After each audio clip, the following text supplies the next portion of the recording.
है गाइस, तो कैसे हो आप सब। तो गाइस, एलियन फैक्ट सीरीज के अंदर आज मैं आपके लिए लेकर आया हूं बेन के बिग चिल से रिलेटेड बहुत सारे इंटरेस्टिंग फैक्ट्स और इन्फॉर्मेशन। जहां आज की इस वीडियो के अंदर आपको बेन के बिग चिल से रिलेटेड बहुत सारी चीजें जानने को मिलने वाली है। जैसे कि बिग चिल ने जो अंडे देकर बच्चे पैदा किए थे, उन बच्चों का आखिर क्या हुआ, बिग चिल ने अंडे कैसे दिए, क्या बेन का बिग चिल फीमेल है, बिग चिल के प्रीडिएटर के बारे में भी हम बात करेंगे। बिग चिल के नाम का क्या मतलब होता है, डीसी कॉमिक्स के कौन से कैरेक्टर से सिमिलर है बिग चिल का कैरेक्टर। इन सब टॉपिक्स के अलावा भी आपको आज की इस वीडियो में बहुत कुछ जानने को मिलेगा, जैसे बिग चिल के होम प्लेनेट और इसकी स्पीशीज के बारे में।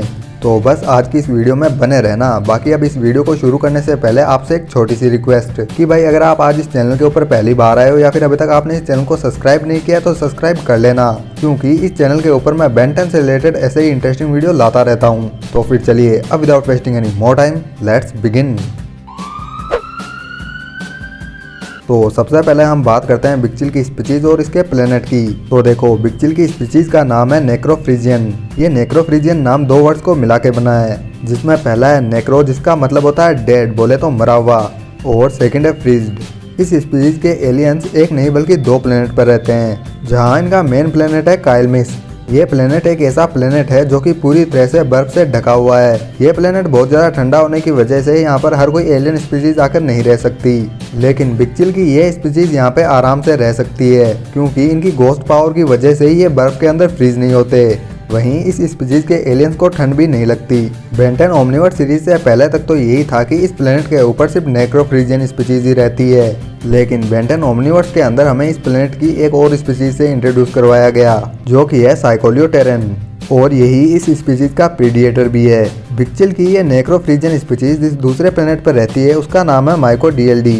यह वही प्लेनेट है जहाँ पे मैप ऑफ इन्फिनिटी का एक पार्ट रखा गया था। यह प्लेनेट एक ऐसा प्लेनेट है जिसका एक हिस्सा पूरा बर्फ से ढका हुआ है, वहीं दूसरे हिस्से में पूरा लावा भरा है। लेकिन इस प्लेनेट के ऊपर कुछ चुनिंदा नेक्रोफ्रीजियन ही रहते हैं, जहाँ इस प्लेनेट पर बने एक टेम्पल में मैप ऑफ इन्फिनिटी के एक पीस के गार्ड हैं। नेक्रोफ्रीजियन स्पीशीज के एलियंस को इस टेम्पल के गार्ड के रूप में इसलिए चुना गया क्योंकि ये नेक्रोफ्रीजियन किसी भी गर्म और ठंडी जगह पे आसानी से रह सकते हैं, और इस प्लेनेट के ऊपर हर कोई स्पीशीज नहीं रह सकती, क्योंकि इस प्लेनेट का जो गर्म लावा वाला हिस्सा है, उसके टेम्परेचर की बात करें तो उसका टेम्परेचर 3600 डिग्री फ़ारेनहाइट है, जिसकी बात अगर सेल्सियस में करें तो यह 1982 डिग्री सेल्सियस होता है, जो कि आसानी से किसी को भी जला सकती है। वहीं जो बर्फ वाला हिस्सा है, उसका टेम्परेचर 196 डिग्री सेल्सियस है, इसलिए इस टेम्परेचर की वजह से यहाँ पर हर कोई सरवाइव नहीं कर पाता। हालांकि अब ये नेक्रोफ्रीजियन इस प्लेनेट के ऊपर नहीं रहते, क्योंकि ये इस प्लेनेट के ऊपर रहते थे क्योंकि ये मैप ऑफ इन्फिनिटी के पीस के गार्ड थे। लेकिन एग्रीगोर जब यहाँ से मैप ऑफ इन्फिनिटी का पार्ट लेकर गया तो वो नेक्रोफ्रीजियन भी अपने मेन प्लेनेट पर वापस चले गए, बोले तो काइलमिस पर। नेक्रोफ्रीजियन स्पीशीज के बारे में और बात करें तो ये स्पीशीज 80 सालों में एक बार अंडे देती है, जिनसे इनके बच्चे पैदा होते हैं, बिल्कुल वैसे ही जैसे बेन के बिग चिल ने भी एक बार अंडे दिए थे, जिनसे बच्चे भी निकले थे।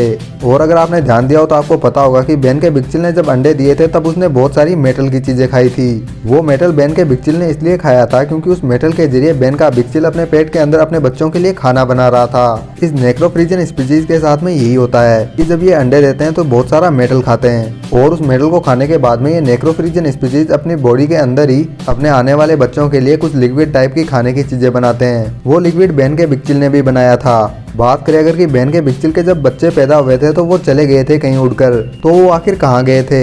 अगर आपको इसके बारे में नहीं पता तो मैं आपको बता दूं कि वो बिग चिल के बच्चे अपने मेन प्लेनेट के ऊपर गए थे, बोले तो काइलमिस पर। बिग चिल के नाम की बात करें तो ये नाम बिग चिल वर्ड से आया है, जहाँ इस वर्ड का यूज तब होता है जब यूनिवर्स का टेम्परेचर 0 डिग्री सेल्सियस से नीचे चला जाए।